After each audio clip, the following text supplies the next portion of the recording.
Hello दोस्त, welcome to my channel way of success. दोस्तों, आज आपके बीच एनसीईआरटी का क्लास 10 का 50+ क्वेश्चन लेकर आया हूं, जो कि हर कम्पिटिटिव एग्ज़ाम में पूछा जाता है। पहला क्वेश्चन देखिए, आपके स्क्रीन पर है। किस दर्पण की फोकस दूरी ऋणात्मक होती है? तो इसका आंसर हो जाएगा अवतल दर्पण। अवतल दर्पण की फोकस दूरी ऋणात्मक होती है।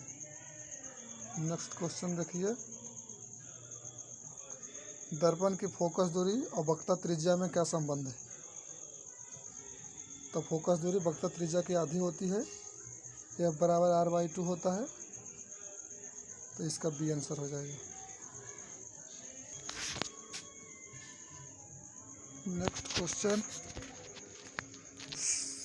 समान दृष्टि के लिए न्यूनतम दूरी कितना सेंटीमीटर का होता है? समान दृष्टि के लिए न्यूनतम दूरी होता है 25 सेंटीमीटर। नेक्स्ट क्वेश्चन देखिए, श्वेत प्रकाश का रंग प्रिज्म से गुजरने से कौन सा रंग ज़्यादा झुकता है? तो बैंगनी का झुकाव सबसे ज़्यादा होता है और लाल का सबसे कम होता है। नेक्स्ट क्वेश्चन, मानव आँख की रेटिना द्वारा बनाई गई छवि होती है। तो रेटिना पर जो छवि बनता है वो वास्तविक और उल्टा होता है। वास्तविक और उल्टा होता है। नेक्स्ट क्वेश्चन, आकाश का रंग नीला प्रतीत होता है। आकाश का रंग नीला प्रतीत होता है प्रकाश के प्रकीर्णन के कारण। प्रकाश के प्रकीर्णन के कारण आकाश का रंग नीला प्रतीत होता है। किस दर्पण से वस्तु का प्रतिबिंब बड़ा बनता है? अवतल दर्पण से वस्तु का प्रतिबिंब बड़ा बनता है। नेक्स्ट क्वेश्चन, किस लेंस निम्नलिखित में कौन सा लेंस निकट दृष्टि दोष को ठीक करता है? तो निकट दृष्टि दोष के लिए अवतल लेंस का प्रयोग किया जाता है, दूर दृष्टि दोष के लिए उत्तल लेंस का प्रयोग होता है। नेक्स्ट क्वेश्चन देखिए, निम्नलिखित में से कौन सा उपकरण विद्युत धारा की उपस्थिति को दर्शाता है? विद्युत धारा की उपस्थिति को दर्शाने के लिए ऑप्शन में अमीटर होता तो होता, लेकिन अमीटर नहीं है, इसलिए यहाँ पर गैल्वेनोमीटर होगा।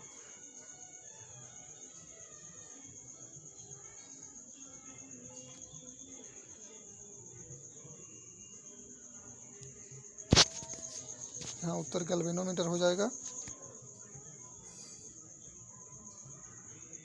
नेक्स्ट क्वेश्चन देखिए, दाएं हाथ के अंगूठा का नियम को किसने प्रतिपादन किया था? फ्लेमिंग के दाएं हस्त नियम पढ़े होंगे, तो बी हो जाएगा।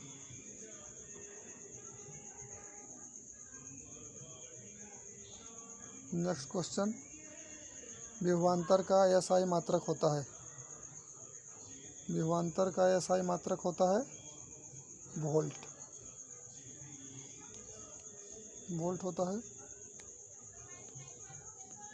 नेक्स्ट क्वेश्चन, निम्नलिखित में किस संशोधन द्वारा प्रतिरोध का मान बढ़ता है? तो श्रेणी में जोड़ने पर प्रतिरोध का मान बढ़ जाता है, श्रेणी क्रम में। चुंबकीय बल रेखा की प्रकृति होती है। चुंबकीय बल रेखा की प्रकृति होती है काल्पनिक।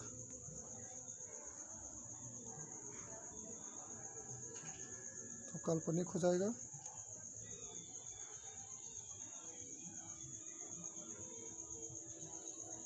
एक किलोवाट घंटा किसके बराबर होता है?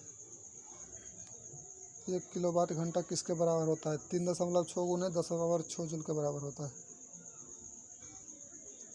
नवीकरणीय ऊर्जा का स्रोत क्या है? नवीकरणीय ऊर्जा का स्रोत होगा सौर ऊर्जा। कौन सा लेंस अपसारी लेंस कहलाता है? डाइवर्जिंग लेंस कौन सा है? तो अवतल लेंस को कहते हैं डाइवर्जिंग लेंस, उत्तल को कहते हैं कन्वर्जिंग। प्रकाश का प्राथमिक रंग कौन है?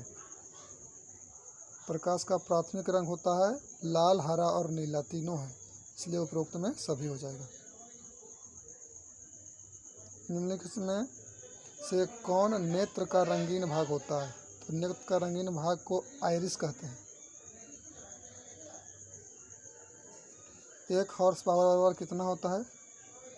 746 वाट होता है। विशालक शीशा मैग्नीफाइंग ग्लास किसे कहते हैं? एक क्वेश्चन और था इसी से, तो अवतल दर्पण को कहेंगे।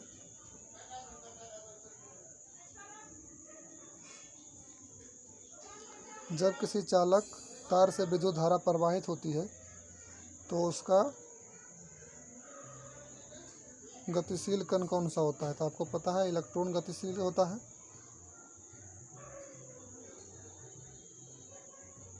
तो आंसर हो जाएगा इसका इलेक्ट्रॉन।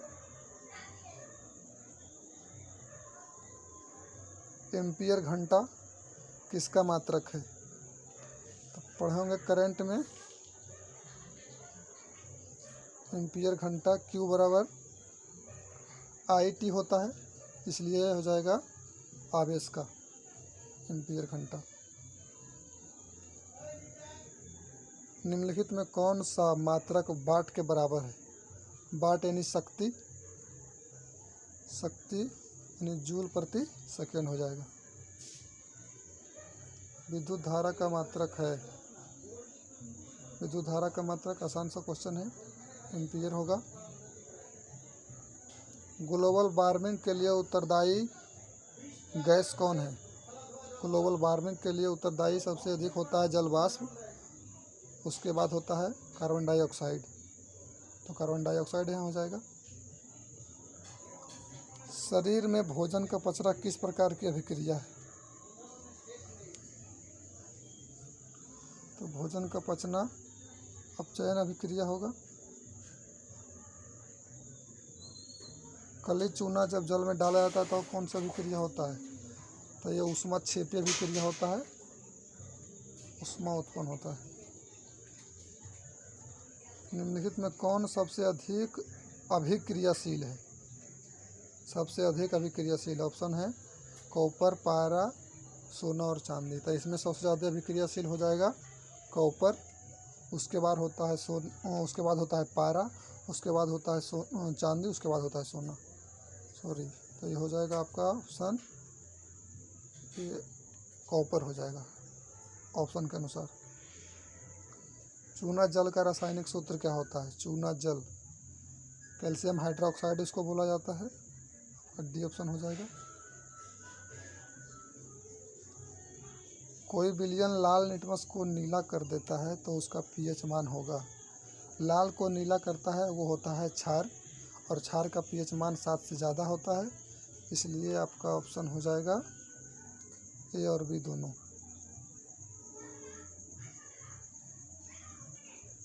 एल्काइन में कार्बन कार्बन के बीच कितने सहसंयोजक बंधन होते हैं? एल्काइन होता है ट्रिपल बॉन्ड कार्बन कार्बन के बीच, तो इसमें 1 सिग्मा बॉन्ड होगा और 2 पाई बॉन्ड होगा। तो सिग्मा बॉन्ड को ही सहसंयोजक बॉन्ड कहा जाता है, इसलिए हो जाएगा 1। आंसर आपका 1 हो जाएगा।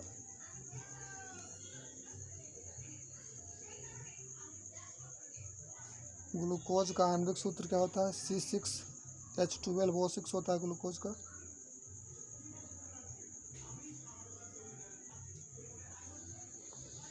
उच्च बसीय अम्लों के सोडियम लवण को क्या कहते हैं? उसको साबुन कहा जाता है।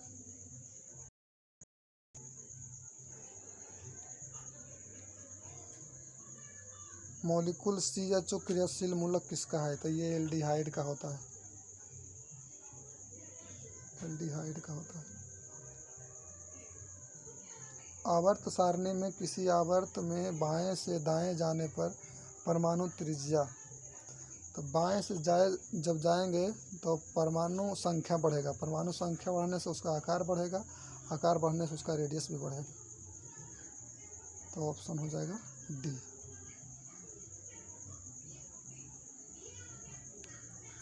कह रहा है अधातु के गुण के अनुसार बढ़ते क्रम में सजाएं। अधातु के गुण के अनुसार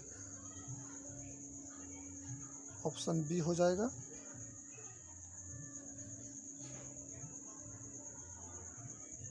सिलिकॉन क्या है? सिलिकॉन पता है आपको, उपधातु है।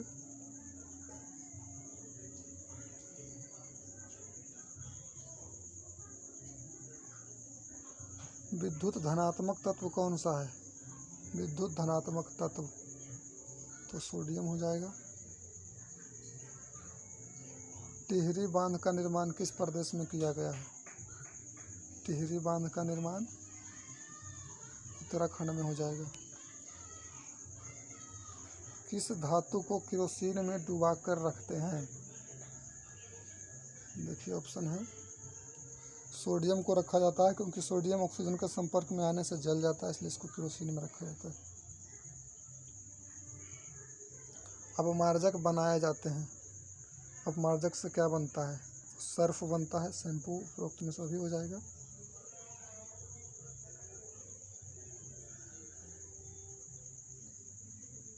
सौर सेल में किसका उपयोग होता है? सौर सेल में किसका उपयोग होता है? सौर सेल में किसका उपयोग होता है? सिलिकॉन का होता है। निम्नलिखित में किसका उपयोग खाना बनाने वाले ईंधन में नहीं होता है? खाना बनाने वाले ईंधन में नहीं होता है। इसमें कोयला का नहीं होगा। 2Cu + O2, 2CuO ये किस प्रकार की अभिक्रिया है? तो ऑक्सीकरण अभिक्रिया है क्योंकि कॉपर में ऑक्सीजन जुड़ रहा है। निम्नलिखित में कौन सा संतुलित समीकरण है? तो देखिए यहाँ 2 हाइड्रोजन है, 2 क्लोरीन है ए में, तो 2HCl ए वैलेंस है, 2H2 2O2, 4 hydrogen 2 oxygen, C number भी वैलेंस है। उसके बाद यहाँ देखिए 2KClO3, 2 पोटेशियम 2 क्लोरीन और 6 ऑक्सीजन, ये भी बैलेंस है। ऑप्शन नंबर बी जो है वो बैलेंस नहीं है, इसलिए इसका ऑप्शन बी हो जाएगा। यहाँ पर देखिए ऑक्सीजन 6 है इधर बायां तरफ, दायां तरफ 5 है। उदासीन विलयन का pH मान होता है, उदासीन विलयन का pH मान 7 होता है। कौन सा दुर्बल अम्ल है? दुर्बल अम्ल होता है जो कि जिसमें कार्बन मिल जाएगा, समझे वो दुर्बल अम्ल है। तो इस चारों ऑप्शन में ए, बी और डी सब प्रबल अम्ल है। यहाँ जो CH3COOH है ये दुर्बल अम्ल है, एसिटिक अम्ल। क्रोलाइट किसका अयस्क है? क्रोलाइट जो है ये हो जाएगा एल्युमिनियम का अयस्क है। पोटेशियम की परमाणु संख्या क्या है? पोटेशियम की परमाणु संख्या 19 हो जाएगा। फॉर्मिक अम्ल का यूपेक नेम क्या होता है? फॉर्मिक अम्ल का यूपेक नेम होता है मेथेनोइक अम्ल। इथाइल अल्कोहल का अणुसूत्र क्या होता है? 2 कार्बन चाहिए, C2H5OH हो जाएगा इथाइल अल्कोहल। अल्काइन कौन है? अल्काइन होता है CnH2n -2, यानी कार्बन जितना उसके दुगना से 2 कम हाइड्रोजन। ऑप्शन नंबर ए हो जाएगा अल्काइन में C2H2। इसी को एसिटिलीन भी कहा जाता है, C2H2 को। चीनी का रासायनिक सूत्र क्या है? चीनी का रासायनिक सूत्र C12H2211 होता है चीनी का रासायनिक सूत्र। एसिटिलीन में कार्बन कार्बन के बीच सहसंयोजक बंधन कितना है? इसमें सहसंयोजक बंधन कार्बन कार्बन के बीच पूछ रहा है एसिटिलीन में, तो 2 हो जाएगा, 2 सिग्मा बॉन्ड और 1 पाई बॉन्ड होता है।